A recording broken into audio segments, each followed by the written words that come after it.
ang magagawa ng major decision. It's been 28 years now, wala pang major decision na nangyayari. Amen. It's all minor decision.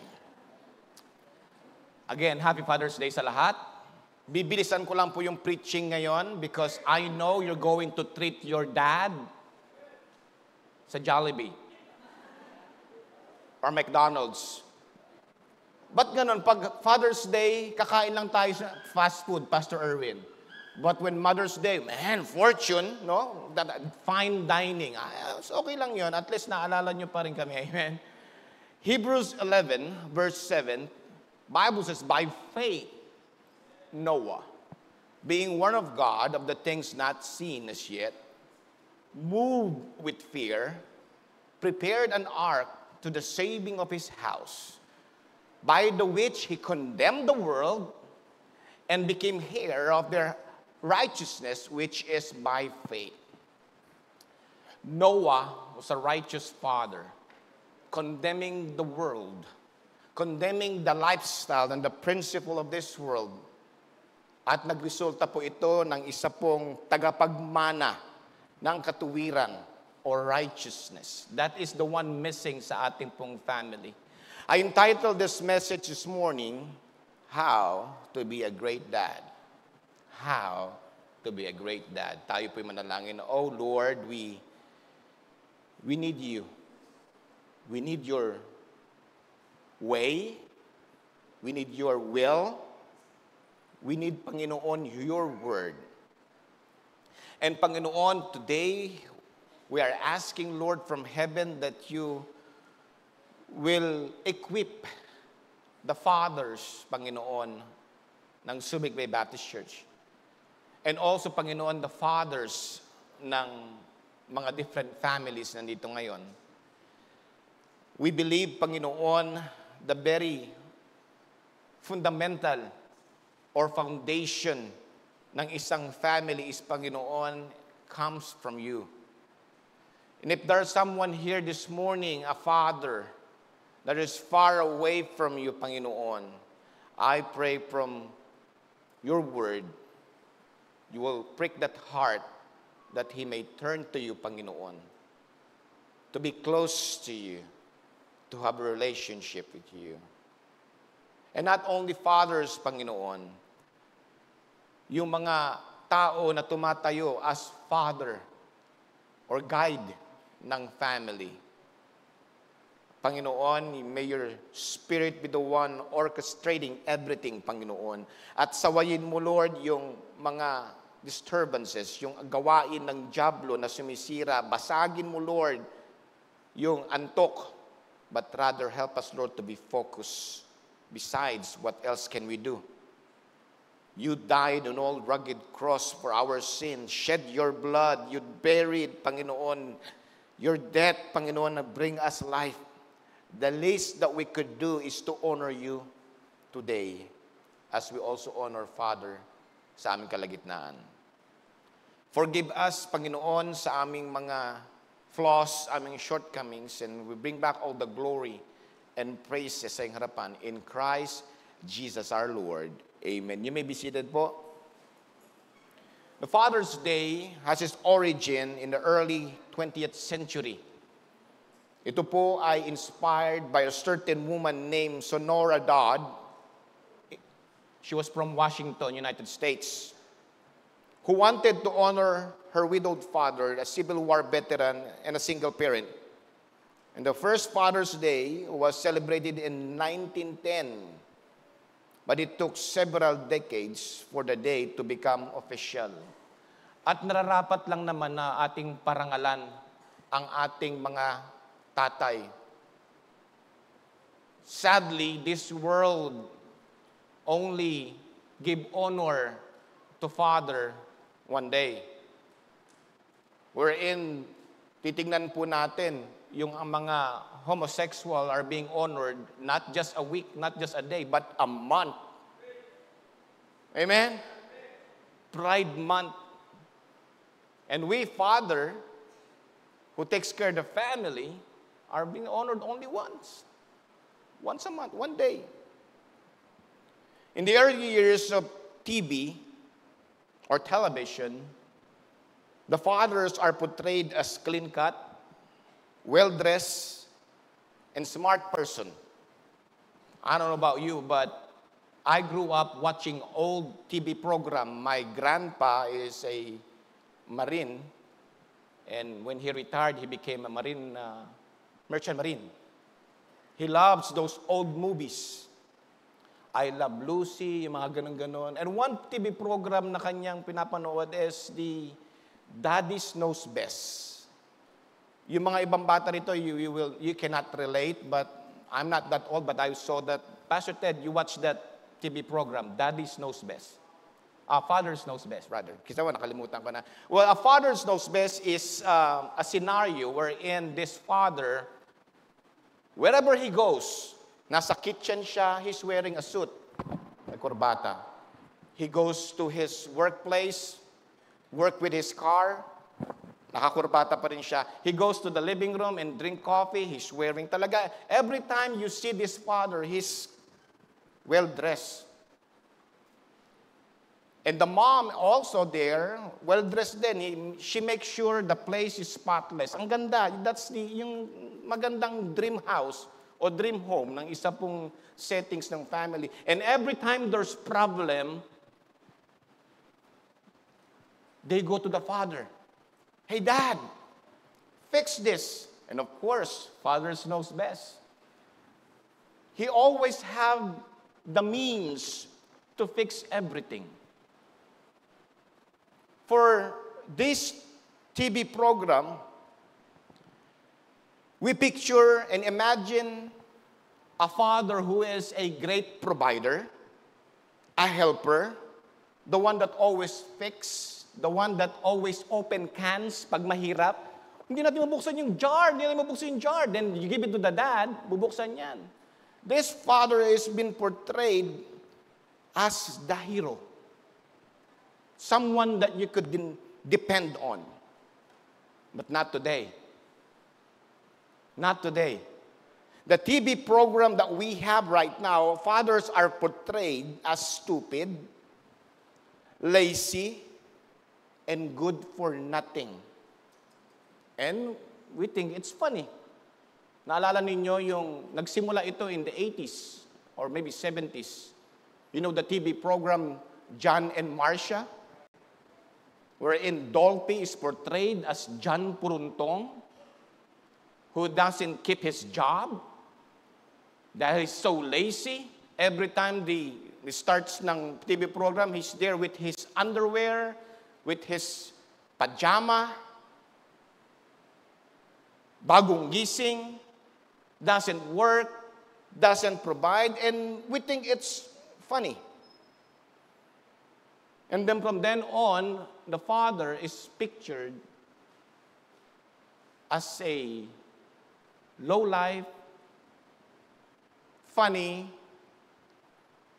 undependable, walang kwenta. The family is under attack, mga kapatid. Because the world had redefined what is family is all about. Traditional family are made fun ng media, ng government, and even schools. Very rarely to see, makita mo yung tatay na nagpo-provide. Schools and government are intentionally working hand in hand, destroying the very foundation or fundamental and biblical settings of family. You know, the very reason our generations are in chaos is because a lot of families are fatherless. Walang tatay na magpo-provide, walang tatay na magdadirect, walang tatay na magdidiscipline. I remember Bill Cosby. He's considered America's favorite dad, The Bill Cosby Show. He even wrote a book titled Fatherhood. But the problem is, later on, he was guilty of molesting girls. I'm telling you, the devil hates the father. The devil hates the father that is lined up with the scriptures, with the Word of God. And titingnan ko, I just checked the statistic. It says fatherless family are increasing more than half. There are 779,154, or 57.1% of the total registered live births in 2021 were born out of wedlock, and the number continued to grow. It's hard to be a biblical father in a twisted and wicked generation. But thanks be to God, dahil ang salita ng Panginoon is not silent about what biblical father is all about. He did not allow us to be without guidance. And this morning, if I may, 3 things how to be a great dad in a twisted generation. Here, God is speaking to Moses to teach the Jew to be an excellent father. Everyone that competes in a tournament will not settle for silver, will not settle for bronze. Ang aim natin is to reach for that excellent prize. At dapat ganun din po yung mga father. Let us stop being a mediocre father. After the Israelites was rescued from Egypt, in Deuteronomy, it is what you call the replica of the law. The Word of God intensified. Parang sinasabi ng Deuteronomy, hey, by the way. So God instructed Moses what to do in the promised land. You see, the covenant between God and Abraham is what you call unilateral agreement. It's just God giving the blessing without the requirements or response from Abraham. But yet, when you are there, God is imposing the chosen people to have the best life now. Parang Joel Osteen, no? The best life now. Father, why wait to die if you're saved to experience heaven while you can experience heaven on earth with God being in the midst of our family? Nakuha natin yon? Sabi nga ng prayer, di ba? Thy kingdom come, thy will be done. And if we will have that scripture in our life, ang kaharian ng Diyos ay nasa atin, we will have a little bit of heaven sa ating family. So let's dive in sa ating pong text this morning, Deuteronomy chapter 6, verse 1 to 4. How to be a great dad in a twisted generation. Number 1, love your God personally. Yung mga tatay, love your God personally. We have 7 outreaches every Saturday, feeding ministry. Ayla, the team, we kind of canceled it so we can go to the island, but it was in the schedule. We have 7 ministry outreaches, feeding programs every Saturday. And those kids are here at the back right now.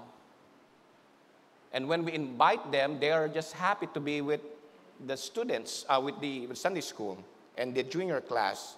But when I asked the father, would you come and accompany your children? Ano sabihin ng mga father? Sila na lang. We're busy. Sila na lang. Sila na lang yung magpunta. But as a father, here Moses instructing the leaders of the family, the adult, to love God personally. Hindi po tayo mga Katoliko na pwedeng proxy. Amen? There is no proxy. We need to approach the Lord God, Jesus Christ, personally. Hindi si mama, hindi si papa, hindi si uncle, hindi si ninong, hindi si mayor. Approach God personally. We are the priesthood of the believer as Baptists as well. Bible says in Deuteronomy 6:1-4, now these are the commandments, the statutes, and the judgments which the Lord your God commanded to teach you, that you might do them in the land whither you go to possess. That thou mightest fear the Lord thy God. The word fear means reverence. Fear the Lord thy God, to keep all his statutes and his commandments, which I command thee, thou and thy son and thy son's son, all the days of thy life, and thy days may be prolonged. You see? If we are close to God, we follow his commandments, we follow his scriptures, his principles, his precepts, it adds years to our life. Because we're not going to drink. Amen? We're not going to smoke.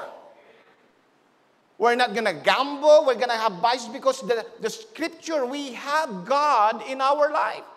It says it will prolong. Hear therefore, O Israel, and observe to do it, that it may be well with thee, that ye may increase mightily, as the Lord God thy fathers had promised thee, in the land that floweth with milk and honey. Hear, O Israel, the Lord our God is one Lord. This passage of Scripture is the cornerstone of Judaism. The Jew Orthodox reciting this twice a day, and it's sacred, it's called Shema. Nire-recite nito twice a day, reminding themselves that they need to yield, they need to be close, they need to be followers of the Word of God, and to love your God personally. You know your love? Love is spending some time with that person. Love is spending some treasure to that person. You will know if that person is important sa iyo by the way you spend. Magkano ba yung binigay mong regalo sa anniversary sa asawa mo?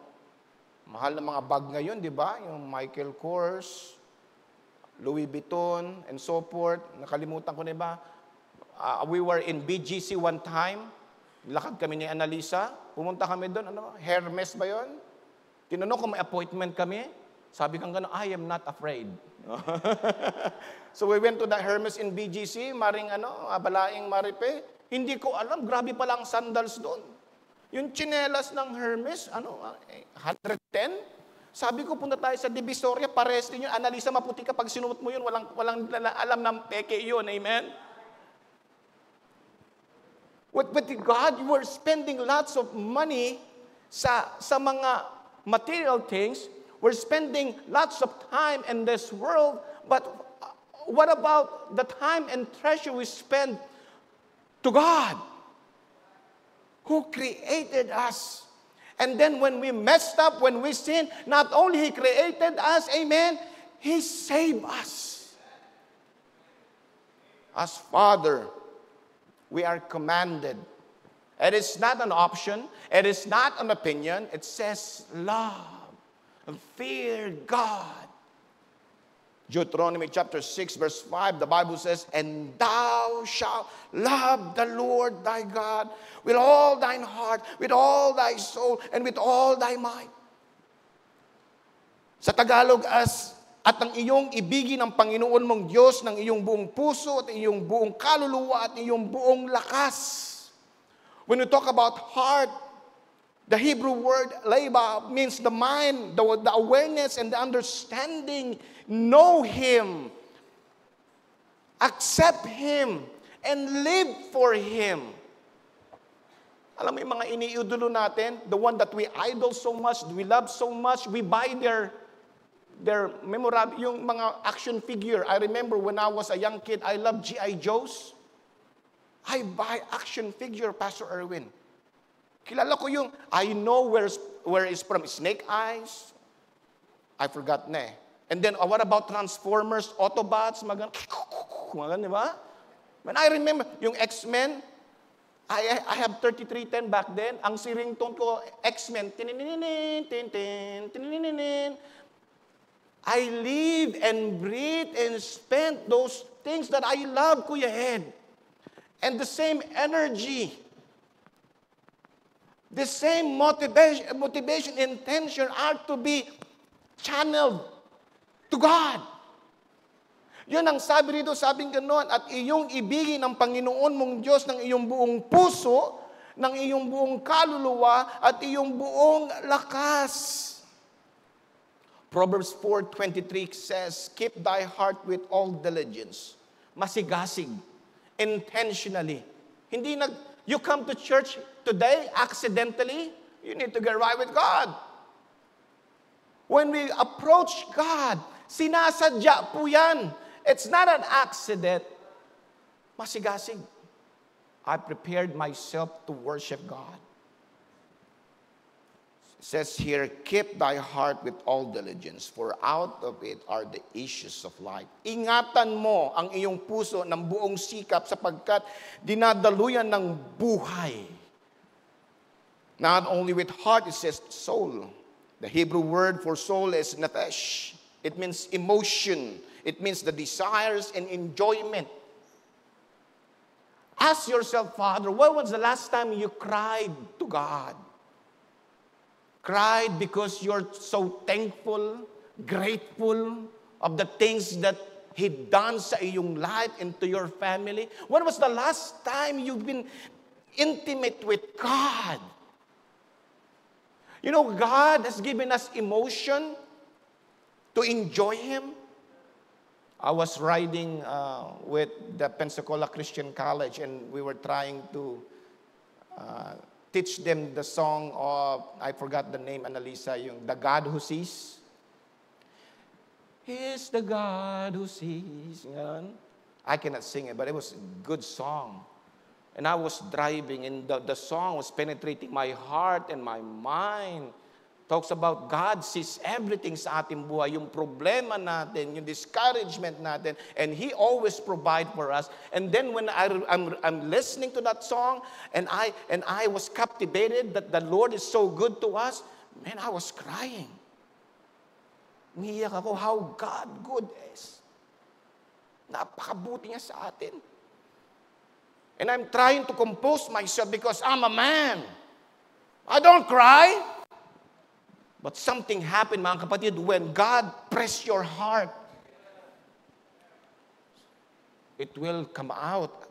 Sa mata mo yung juice. And I look around. I look at Dr. Siron. Dr. Siron is also crying. When was the last time you had that experience? When was the last time you really had that wonderful joy of being close to God? Says here, thou shalt love the Lord thy God with all thine heart, with all thy soul. And look, might. Hebrew word is mihori, means to love God collectively. Buong buo. Not just Sunday. We sing some 3 songs, give offering, scripture reading, here's some 30 minutes message, and then we go off. Oh, it says here, with might, buong lakas, not just Sunday, Monday, Tuesday, Wednesday, all the way to the first day of the week, which is Sunday. You see, loving God is not just a day. It is a lifestyle. Buong buhay. The Lord Jesus Christ, by the way, recite it. Bible says in Matthew 22:36-40, He was asked, Master, which is the great commandment in the law? Jesus said unto him, Thou shalt love the Lord thy God with all thy heart, with all thy soul, with all thy mind. This is the first and great commandment, and the second is like unto it, thou shalt love thy neighbor as thyself. On these two commandments hang all the law and the prophets. Jesus Christ recited. And not only Jesus Christ recited, the greatest apostles. Paul rehearsed it in 2 Timothy 1:5, when I call to remembrance the unfeigned faith that is in thee, which dwelt first in thy grandmother Lois, that thy mother Eunice, I am persuaded that in thee also. Loving God was rehearsed. Inulit-ulit. From tatay, anak, apo, and sa generation. That is why si Timothy is saved because of the grandmother and mother rehearse the love of God. And as father, we should remember it. Father should remember to love the Lord. You know, every time we hear dito sa ating church when we have a newborn baby, our church love dedication. Pastor Udek, pwede magpa-dedicate? Pa-dedicate ko yung baby ko. Baby namin. Yes, then we have ceremony, we have handaan, and this and that. Sabi ko, in order to dedicate the baby or the child, they themselves should be dedicated. Kaya lang, one time mo na nakita yun during dedication and no more. And they said they love God. Kaya nga sabi ni Pastor Ted, we're gonna stop having dedication for the sake of dedication. When we have dedication, it really means something that we love God.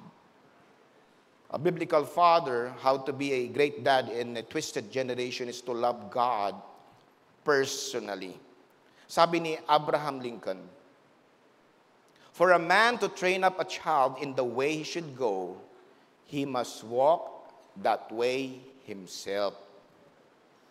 You cannot pass something that you don't have. Love God. Number 2. Now, are you still with me?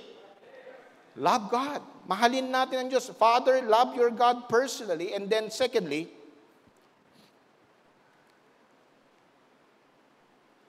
learn the truth inwardly. Learn the truth inwardly. It's verse 6 ng ating text, Deuteronomy 6:6.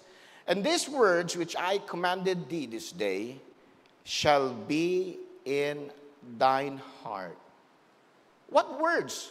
Where the prior verses says in verse 1-3, it says, now these are the commandments and the statutes and the judgments which the Lord your God commanded to teach you, that ye might do them in the land whither you go possess, that thou mightest fear the Lord, respeto, thy God, to keep all his statutes and katalinuhan and his commandments, which I command thee, thou and thy son and thy son's sons, all the days of thy life, and that the days may be prolonged. Hear therefore, O Israel, and observe to do it, that it may be well with thee, that ye may increase mightily, as the Lord God of thy fathers had promised thee, in the land that floweth with milk and honey. Not just loving, but also what I've said is to know God more and more. Yung kanta natin kanina, di ba? More about Jesus. More about Jesus. Lalago tayo. They said that ang mga ligtas daw, hindi na kailangan ng law. We are saved anyway. We don't need the law. No.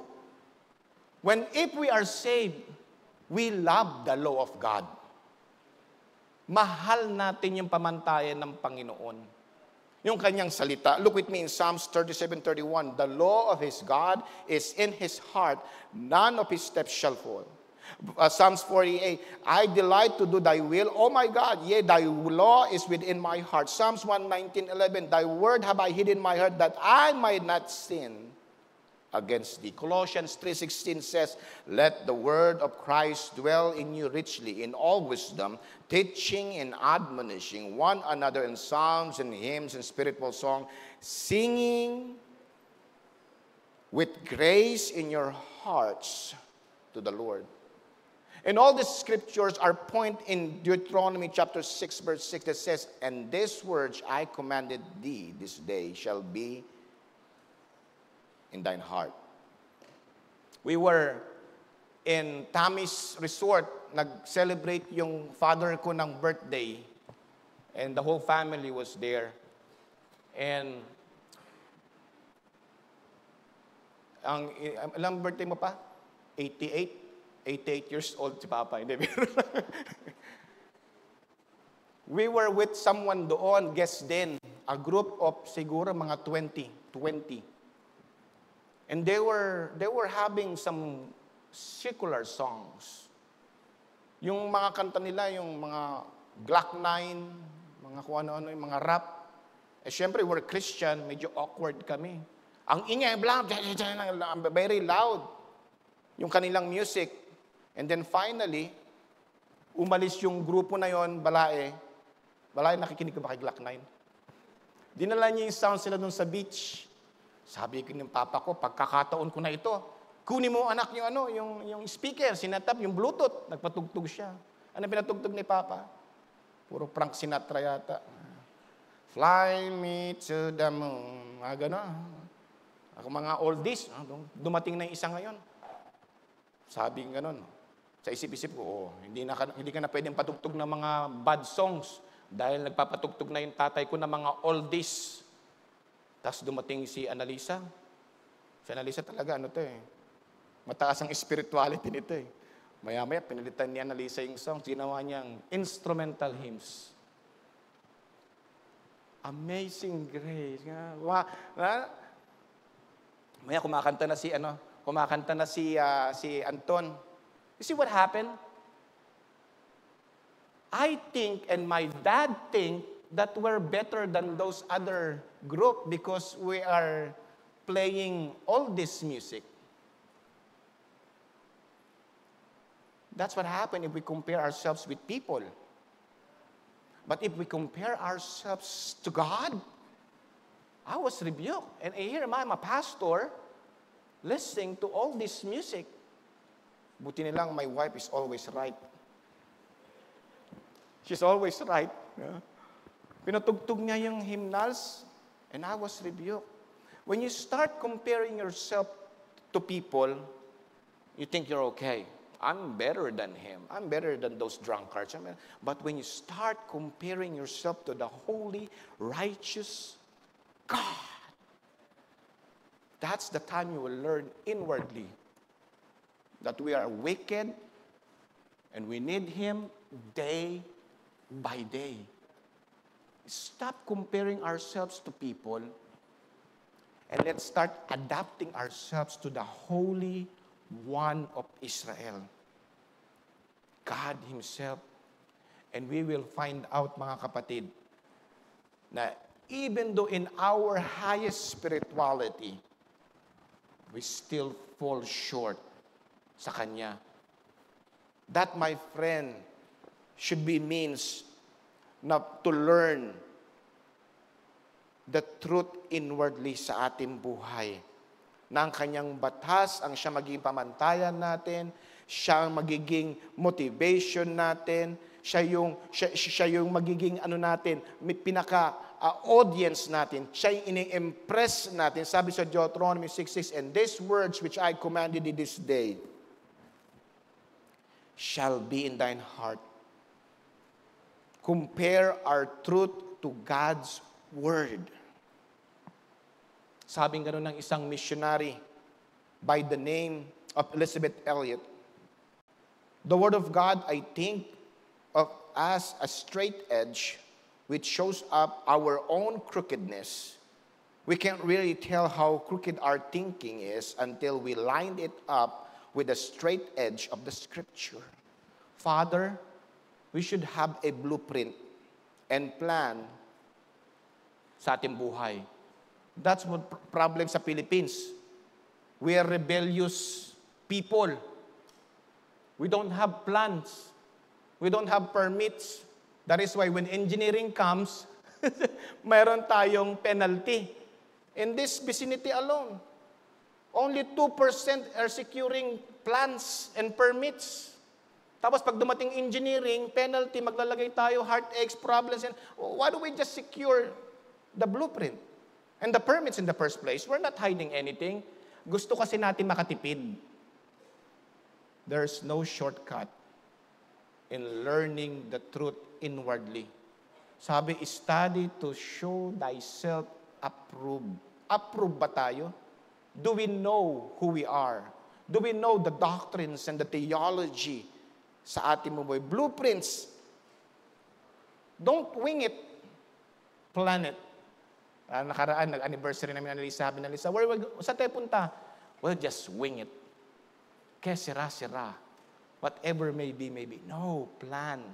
Plan to learn, to know God inwardly sa ating puso. Bible says in Psalms 1:2, but his delight is in the law of the Lord, and in his law that he meditate day and night. Sabi sa Psalms 119, 160, thy word is true from the beginning, and everyone that righteous judgment endure it forever. Lastly, not only to love your God personally, fathers, learn the truth inwardly, mga tatay, and then thirdly and the last, lead your family diligently. Lead your family diligently. Deuteronomy 6:7-9, Bible says, and thou shalt teach them diligently unto thy children, and shalt talk of them when thou sittest in thine house, and when thou walkest by the way, and when thou liest down, and when thou risest up, and thou shalt bind them for a sign upon thine hand, and they shall be as frontlets between thine eyes, and thou shalt write them upon the posts of thy house and on thy gates. Father should plant the tree so the kids will have that shade. Ibig sabihin nun, legacy. Godly heritage. Mga tatay, let us influence our children before it's too late. Ang sabi dito, and thou shalt teach them diligently. Tayo yun. It's not Daily Vacation Bible School. Amen? Ay, padaling sa Daily Vacation Bible School, para matuto. Hey! It is not Daily Vacation Bible School's responsibility. It's not even the youth pastor. It's not the Sunday school teacher, though it's good to be in the Sunday school. Tayong mga tatay ang binigyan ng commandment. Just like the people around us, gusto natin matipid. Tinitipid natin. It's not our Sunday school teacher, it's not our youth pastor or youth camp. It's the father's first and foremost responsibility to teach and lead their children. Pastor naman, Father's Day, pinapagalitan mo yung mga tatay. It's better to mold the father than to fix it. The Jewish Talmud outlines fathers' responsibilities to their sons. According to the text ng Jewish Talmud, fathers are obligated to circumcise their sons, redeem them if they are the firstborn, teach them the Torah, Genesis hanggang the 5 books, teach them the Torah, and then find them a wife. Ganyan ka-extreme ang mga Hudyo. Sila mismo mag-circumcise, sila mismo ang magre-redeem sa firstborn nila, sila mismo magtuturo ng salita ng Panginoon, and look, find them a wife. It's scriptural. Ikaw maghahanap ng esposa ng iyong anak.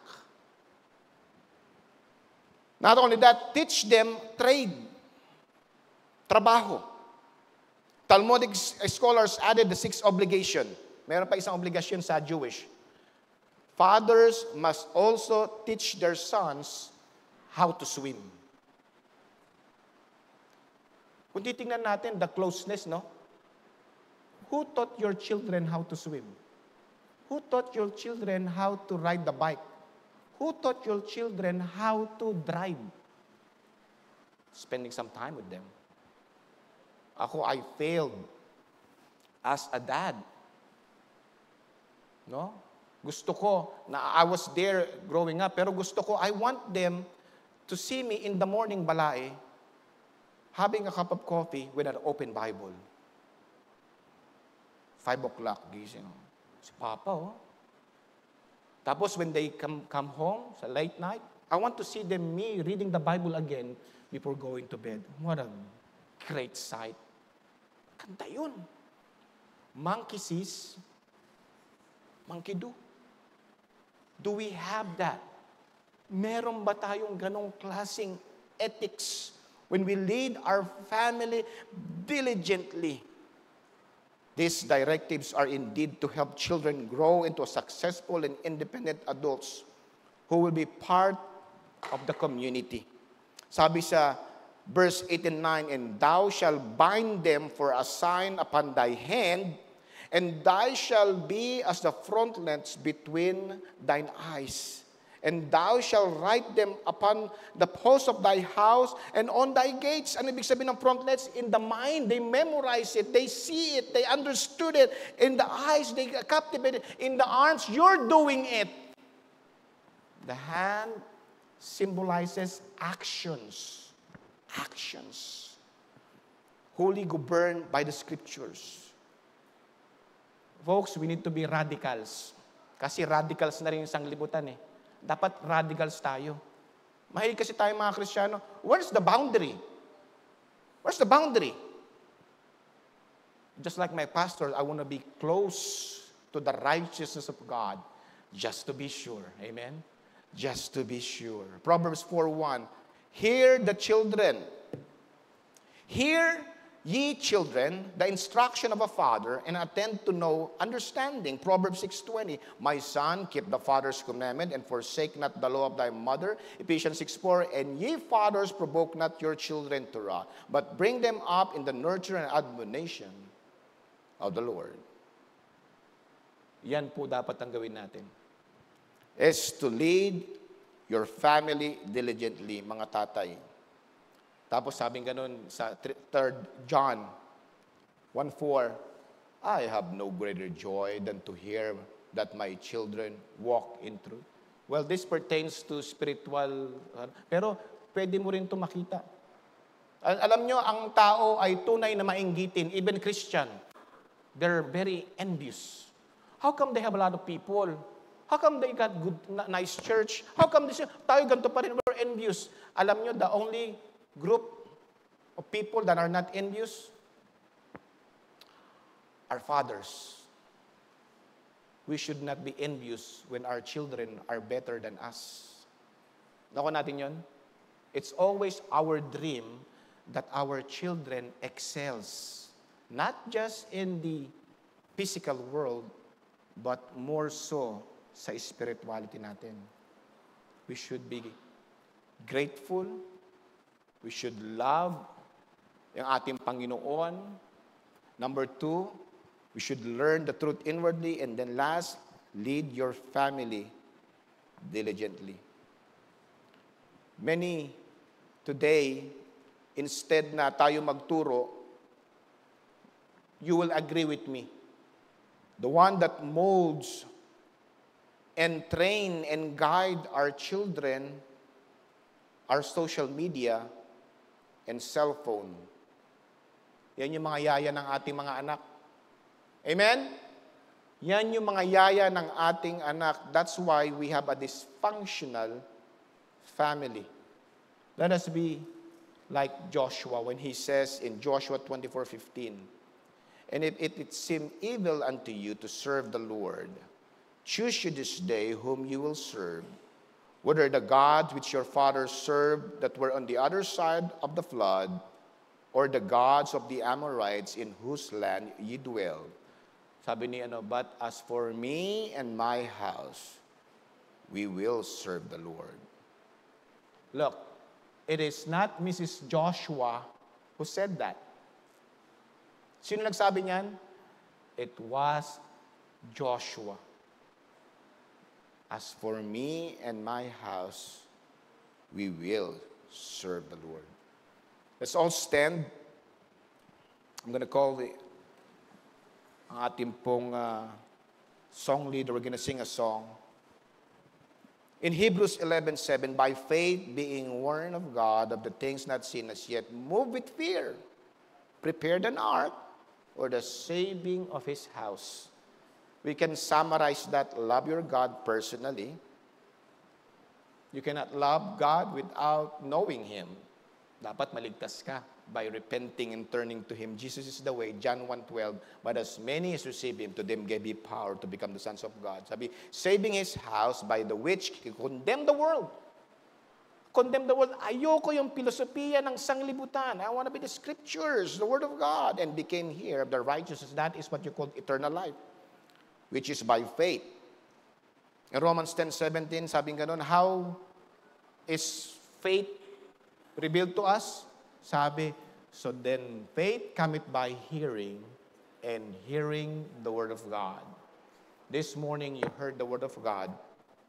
I pray that you will know the Word of God. You will accept the Word of God. You will love the Word of God. And you will lead and live because of the Word of God. Mga tatay, Father, let's us impress them, yung mga bata natin. Teach them and influence them. Sabi ko nga kanina, it is easier to build a father rather than repairing him. But if you need repair, Jesus can repair you.